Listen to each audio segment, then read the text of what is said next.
అప్పులు చేసినప్పుడు, భర్త సడన్గా చనిపోయినప్పుడు, ఆ భర్త చేసినటువంటి అప్పులకి బాధ్యత ఎవరు వహిస్తారు అనే ఈ క్వశ్చను ప్రతి ఒక్కరిలోనే ఈరోజు మెదులుతూ ఉంటుంది. కారణం, భర్త ఏదో ఉన్నతమైనటువంటి ఉద్యోగం చేస్తూనో, లేక వారికున్న పరిచయాల ద్వారా కొంతమంది దగ్గర వారు తీసుకోవడం అప్పుల కింద, తర్వాత వారిని కట్టే సందర్భంలో చనిపోవడం అనేది జరుగుతూ ఉంటుంది.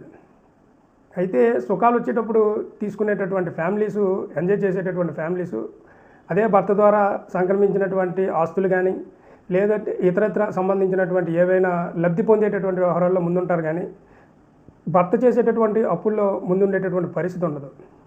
అలాంటప్పుడు ఒకవేళ భర్త చనిపోయిన సమక్షంలో అలాంటి పరిస్థితుల్లో ఒకవేళ కేసులు ఫైల్ అయినట్టయితే కేసుల్లో వీరి భార్య పిల్లలకు సంబంధించినటువంటి పాత్ర ఉంటుందా అనే క్వశ్చన్ కనుక లేవదీసి